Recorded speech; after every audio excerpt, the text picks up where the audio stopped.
With each new episode premiering every Thursday from 2 to 3 p.m., my audience is invited to partake in this enriching journey, expecting a blend of insight, humor, mental health, trends, and relevance that is offered guarantees a listening experience that is both enlightening and enjoyable, promising a journey not to be missed. Ria Mahomed from Next Gen.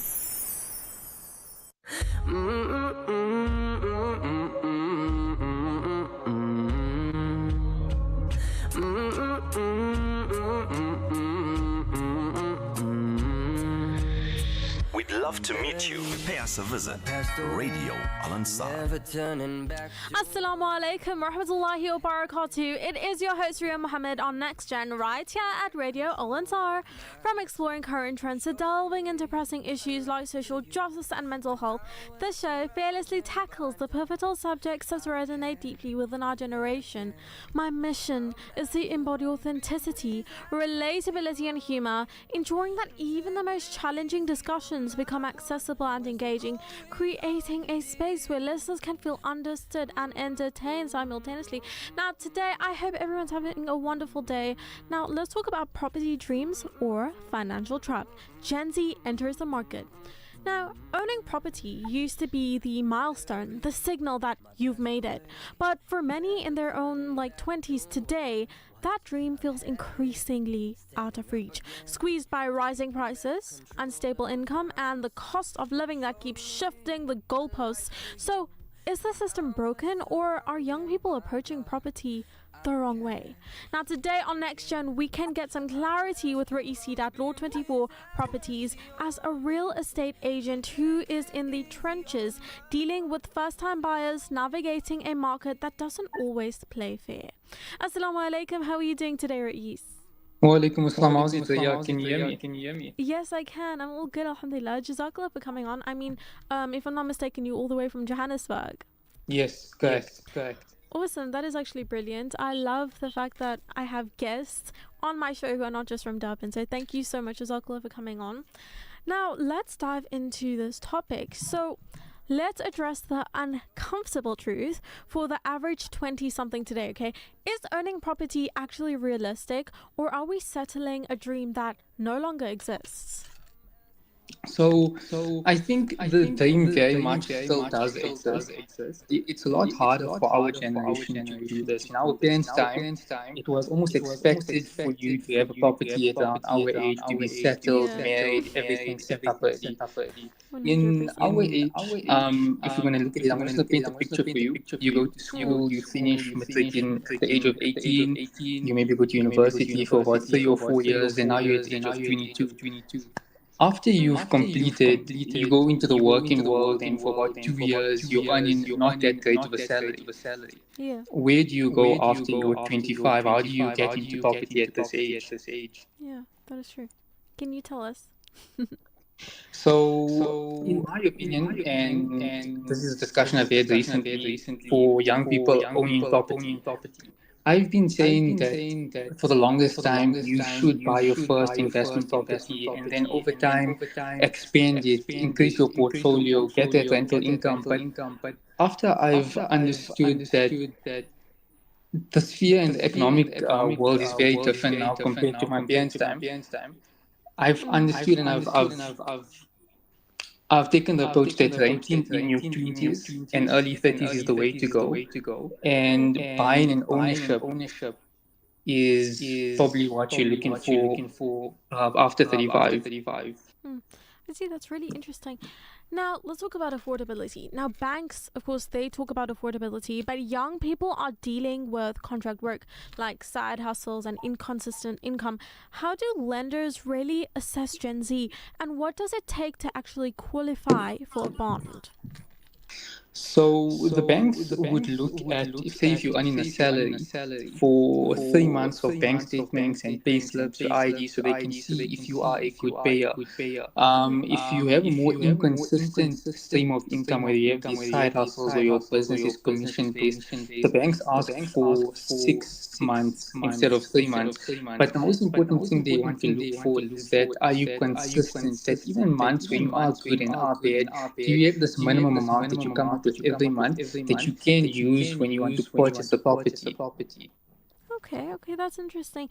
Now, For Gen Z, there is this pressure to buy early, but in this market, when does buying make sense and when is renting actually the smarter financial move? So a lot of the times, and I'm like sure in especially like in Indian communities, that people push you to own a property instead of renting. And when you're young, I think that you have so much open to explore. You don't have anything tying you down. Your career is still starting off. That you shouldn't tie yourself down with a 20-year investment now. Rather wait a little bit and just rent for the time being. And yeah, that's I guess that's about that. Okay, amazing. Now, we're seeing people stretch themselves just to get a foot in the door. Deposits, transfer costs, interest rates. What are the hidden financial traps first-time buyers underestimate?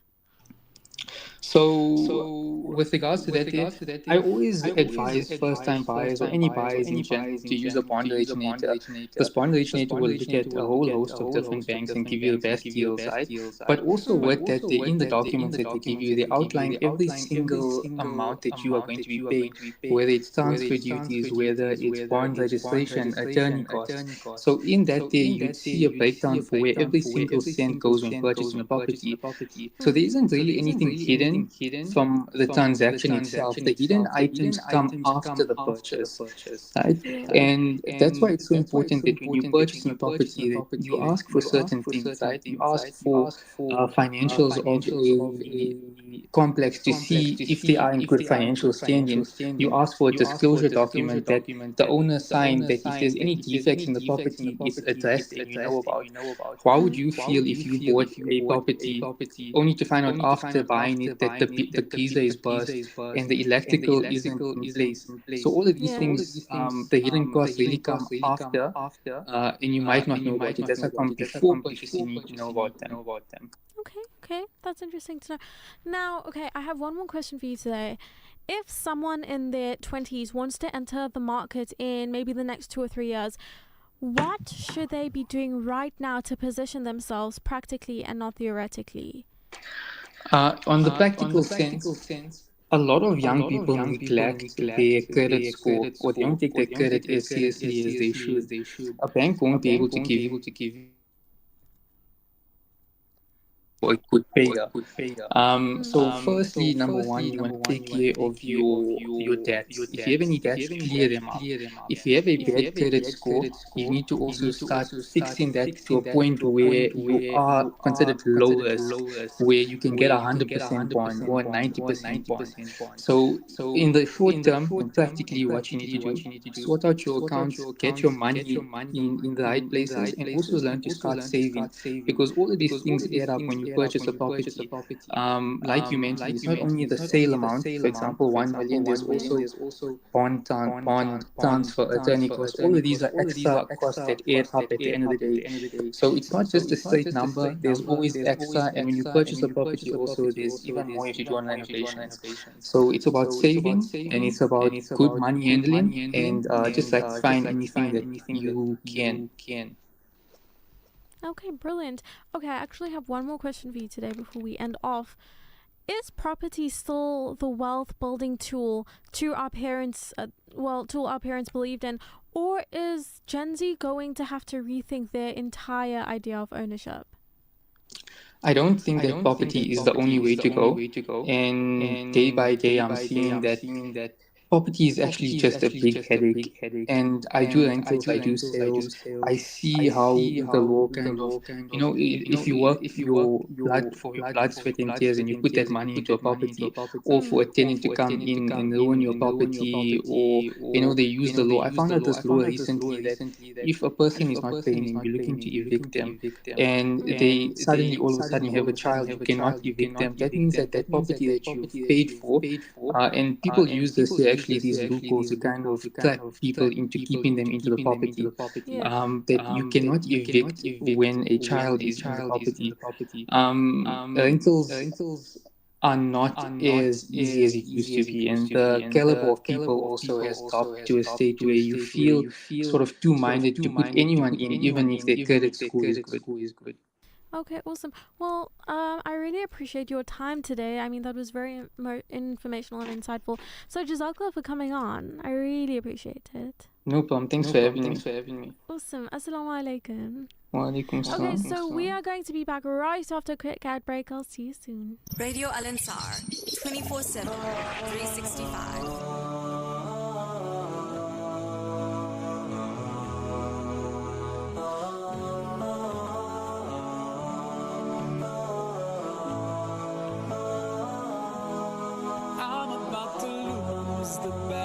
Cross the line, I'm about to make another mistake, and even though I try to stay away, everything around me keeps dragging me in. I can't help thinking to myself, what if my time would end today, today, today?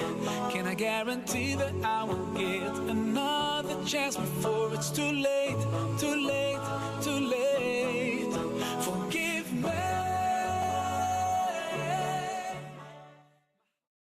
This segment is brought to you by Kenfield Auto, your RMI approved service and repair specialist. 236 Brickfield Road, Overport. Kenfield Auto. Bismillahirrahmanirrahim. ربنا لا تجعلنا فتنة للذين كفروا واغفر لنا ربنا إنك أنت العزيز الحكيم. Car won't start. Kenfield Auto. Noisy brakes. Kenfield Auto. Due for a service. Kenfield Auto. Kenfield Auto, the answer to all your car problems. Your service and repair specialist for your VW, Audi, Suzuki, Toyota, or just about any vehicle. Kenfield Auto, your RMI and insurance approved workshop. Follow the red and white board in the passage at 236 Brickfield Road, Overport. Call Shafi on 031 207 2399. Kenfield Auto. Hey kids, are you ready for the best weekend ever? The magma agree there is back. Come and flee the fluffy cows and goats. Or go for pony ride. There's rock climbing, camel rides, and a dual helicopter. 3 days on non-stop fun. Mommy and Daddy, you have to take us. Station for Conversation, Radio Al Ansar. It's Ria Mahomed here, hosting the Next Gen show on Radio Al Ansar, with each new episode premiering every Thursday from 2 to 3 p.m. My audience is invited to partake in this enriching journey, expecting a blend of insight, humor, mental health, trends, and relevance that is offered, guarantees a listening experience that is both enlightening and enjoyable, promising a journey not to be missed. Ria Mahomed from Next Gen. You didn't choose half the things you like, the algorithm did. Every scroll feels personal, like your taste, your humor, your style.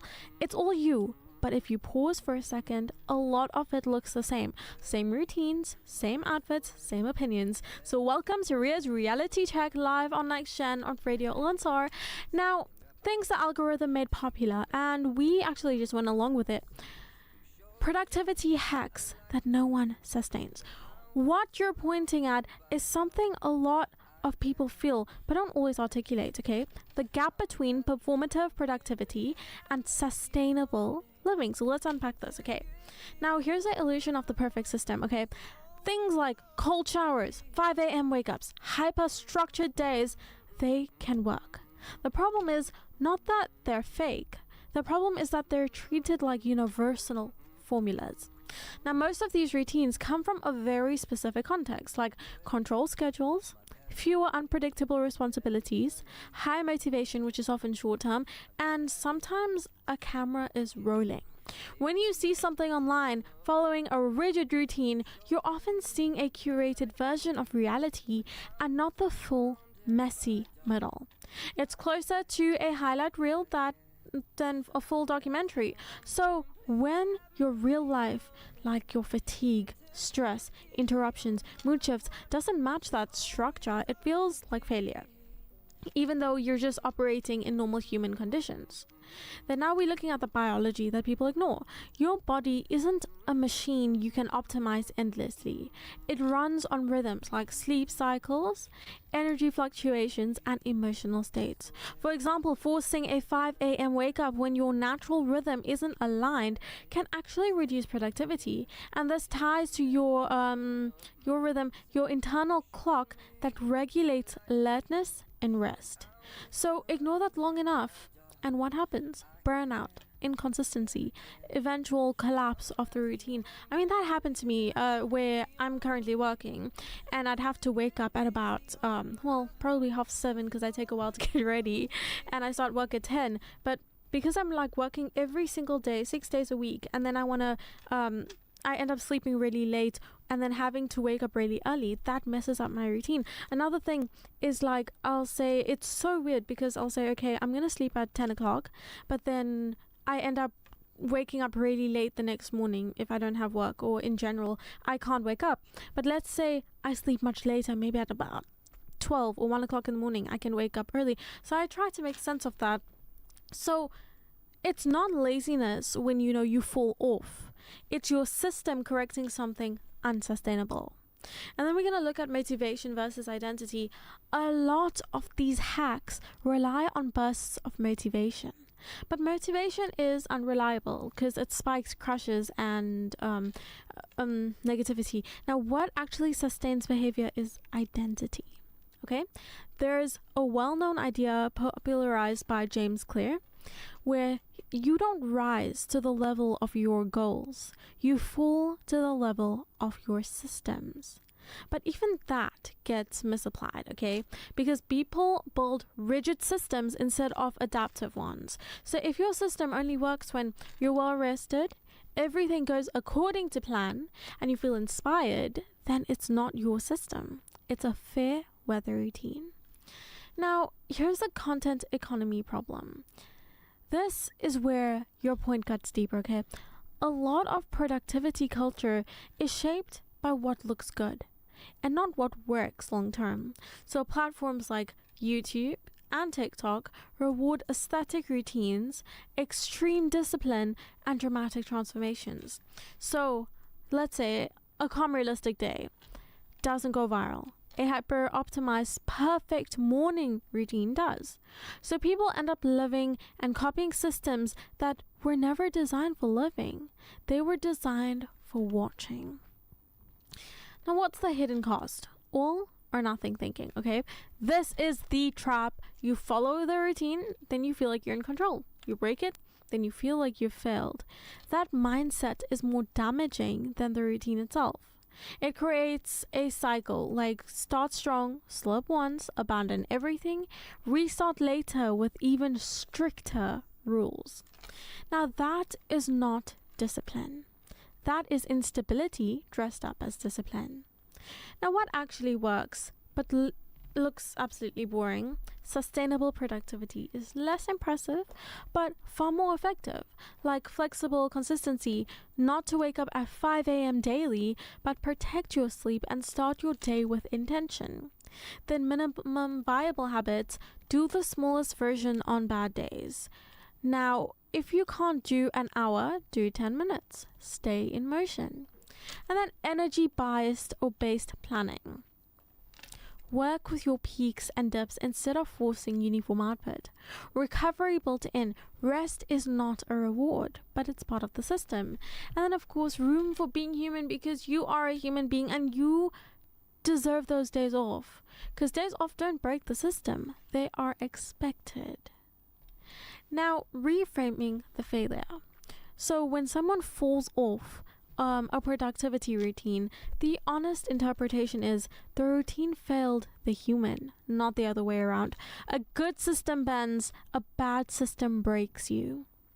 Now, if you're shaping this into your life, you need to understand that we're not struggling with discipline. We're struggling with unrealistic standards of consistency. And then we, of course, see the copy and paste fashion with no identity. Now, as I mentioned, then there's fashion. Scroll long enough and suddenly everyone's wearing the same thing. Same cargos, same neutral tones, same effortless look that clearly took effort. You're circling something real here, okay? And it's not just about clothes. It's about how taste gets standardized without people noticing. Now, how individual style became a template. Fashion has always had trends, but what's different now is the speed and uniformity. So platforms like TikTok and Instagram don't just show you what's popular, they amplify it repeatedly until it feels like a default. So you start seeing neutral tones, cargos, oversized fits, effortless basics, not because everyone independently chose them, but because the algorithm keeps confirming that this is what looks right. This is what performs. Over time, style quietly shifts from expression to optimization. Then, of course, the algorithm doesn't reward uniqueness. It rewards responsibility. Now, this is the part people don't miss. Well, people miss, sorry. Algorithms are built to keep attention, and attention sticks to what's, familiar and easy to process and already validated. So instead of pushing truly original looks, they favor variations of what's already working. And that is why everything starts to feel aesthetically pleasing, but strangely identical. So you're not seeing diversity, you are seeing irritations and iterations. Now, the performance of effortless, that I just threw this look on. Look, it's rarely accidental. It's curated to appear natural, like carefully selected basics, balanced proportions, muted color palettes. It's almost like a uniform pretending not to be one. But there's a concept in sociology called conspicuous consumption. Traditionally about showing wealth, but now it's evolved into something quieter, like signaling taste, awareness, and belonging, without looking like you are trying, and that is why the effort has to stay invisible. Now, why it starts to feel hollow? At first, fitting into an aesthetic feels good, yes, like you put a look together, you get validation, and you feel current. But after a while, something, feels off, because expression has been replaced by alignment. So you're no longer asking, do I like this? You're subconsciously asking, does this version of me fit with what works? And that is where the interchangeability creeps in. So we're going to identify versus aesthetic, okay? Style is being used to tie closely to identity, like culture, personality, mood, and even rebellion. Now, aesthetics often come pre-packed, like clean girl, streetwear minimal, that girl. Now, each with its own unofficial dress code. You don't build a style, you select one. And once you're inside it, deviation feels like you're doing something wrong, even when it's actually more authentic. And then the quiet pressure to conform. No one explicitly tells you to dress in a certain way, okay? That is what makes it powerful. It's subtle, like the outfits that gets likes, the ones that don't, what gets reposted and what disappears. So over time, you learn the rules without ever being taught them. Now this links to social proof. We look at others to decide what's acceptable or desirable. Except now, others mean thousands of curated, filtered versions of people. So what's the alternative? Not rejecting trends completely. That's unrealistic. But shifting the center of gravity back to yourself. So notice what you keep reaching for and not just what looks good online. Mix influence with instinct and allow inconsistency, like real style isn't perfectly cohesive. Wear things that feel slightly off from the norm sometimes, because that discomfort, that is where authenticity lives. So what we're saying lands because it's bigger than just fashion. You're not just dressing yourself, you're negotiating with visibility. The algorithm has quietly become a kind of, audience. If you turning this, let's look at this idea, okay? We didn't lose personal style. We just started outsourcing it. So, relatable dysfunction content. Now, this is the one that is subtle. Relatable content. Videos about being tired all the time, avoiding responsibilities, laughing through burnout, bad habits, low motivation. And yes, it's funny. It feels honest. It makes you feel seen. But at some point, it stops being relatable and starts being normalized. We're not just laughing at the chaos anymore. We're settling into it. This one cuts deeper than it looks because it disguises itself as honesty. At first, relatable content feels like a relief. You see someone, you admit they're exhausted, unmotivated, behind on everything. And it breaks the pressure to be perfect. It says, you're not the only one. And that matters. The kind of visibility can be genuinely comforting, but the shift you're pointing to happens quietly. Now, here's when relatability becomes a feedback loop. Okay, platforms like TikTok and Instagram don't just host relatable content, they amplify it based on engagement. And what gets engagement? I'm tired all the time. I have no motivation.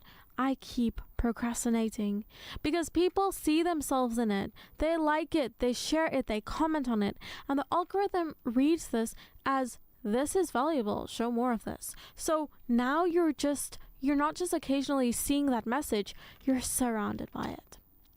Now, the normalization effect. There's a psychological process called normalization, okay? At first, you recognize the behavior, you laugh at it, you feel seen, but repeated exposure shifts something. It starts to feel standard, then expected, then almost inevitable.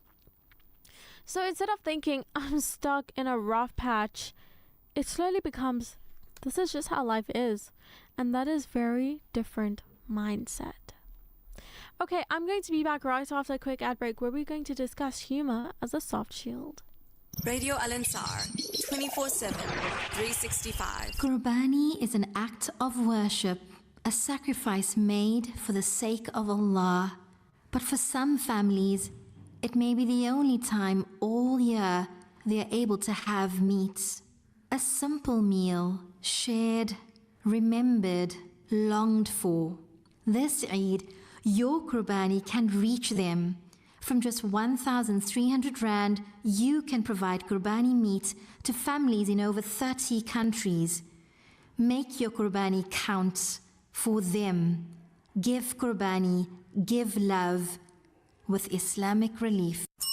Hungry for a deal that hits the spot? Get the top duo deal. 2 large margarita pizzas plus 1 topping each for $1.99. Or go big or go home with the Bellissima duo deal. 2 large Bellissima pizzas for $2.69. Pure flavor perfection. And that's not all. The snack box combos are here. Your pizza boy's favorite pack to the ultimate munch box. Don't forget our daily lunch specials. Delicious, quick and wallet friendly. Only at Pizza Boys. Taste that hits different. Pizza Boys, bring your va-va boom to your slice of life. Find your nearest Pizza Boys near you. Pizza Boys, we don't cut corners. لبيك اللهم لبيك.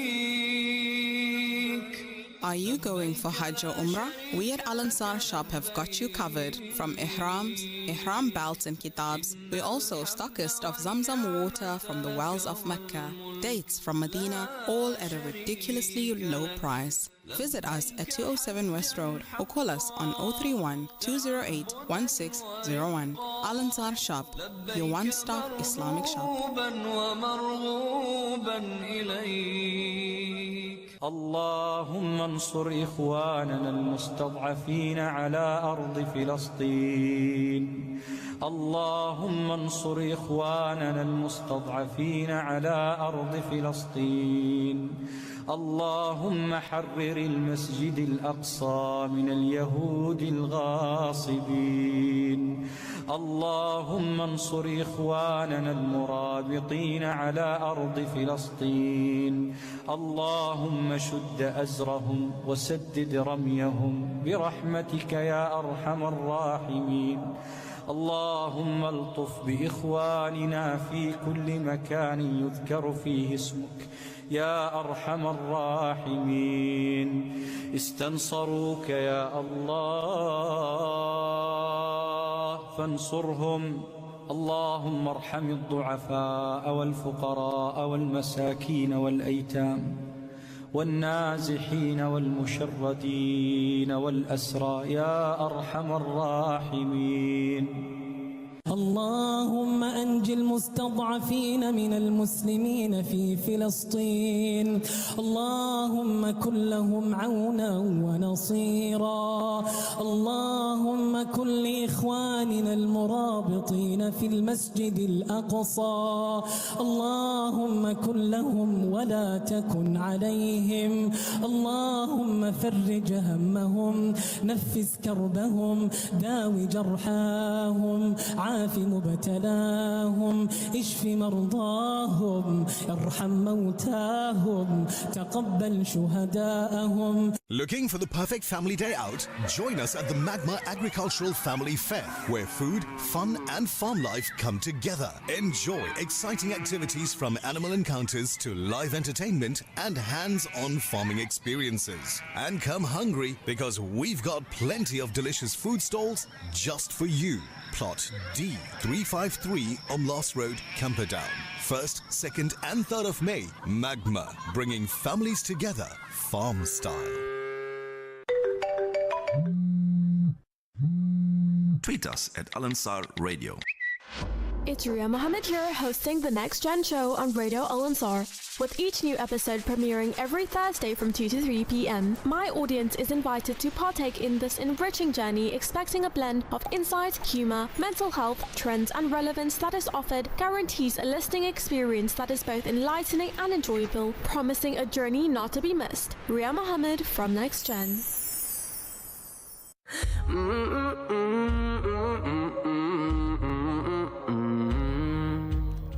Okay, beautiful souls, it is me, Ria Mahomed, back live on Next Gen.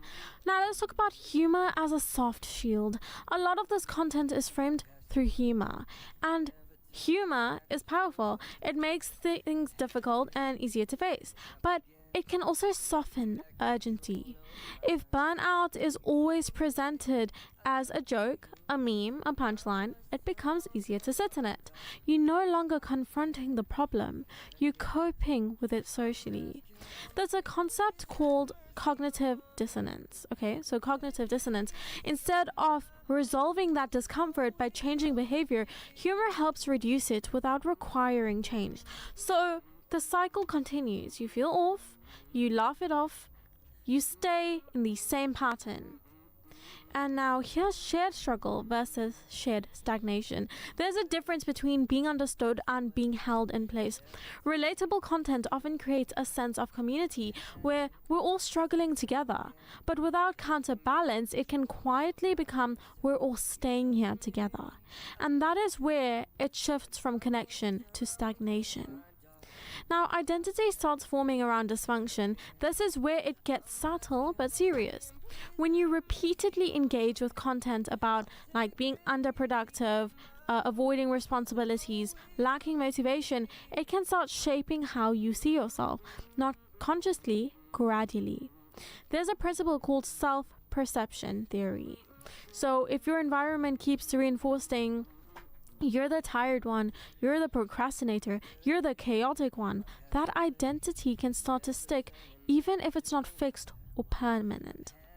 Now let's look at the aesthetic of burnout, okay? Just like productivity and fashion becomes aesthetic, burnout has too. Like messy rooms as a vibe, chronic exhaustion as personality, avoidance as humor, it's no longer just something people experience.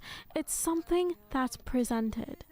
And once something becomes aesthetic, it becomes easier to maintain to then change, because changing, it means stepping out of the identity that's been socially reinforced. Now, the algorithm doesn't show the next step, like here's the key imbalance. You'll see the endless content about struggling, failing, being stuck, but far less about slowly improving, building discipline quietly, doing boring, consistent work. And why? Because you getting your life together is slower, less dramatic and harder to package. So your feed ends up heavy on awareness and light on movement. So The question is, what's actually happening? You're not wrong for relating to that content, but over time, the environment can shift from "this explains how I feel" to "this defines how I live," and that is the line most people don't realize they've crossed. So the deeper truth is, we're not just laughing at chaos anymore, we're settling into it. Another way to frame this is that relatability started as a mirror. Now it's becoming a mold. So if you're building this into your work, this section hits the hardest when it contrasts comfort with consequence.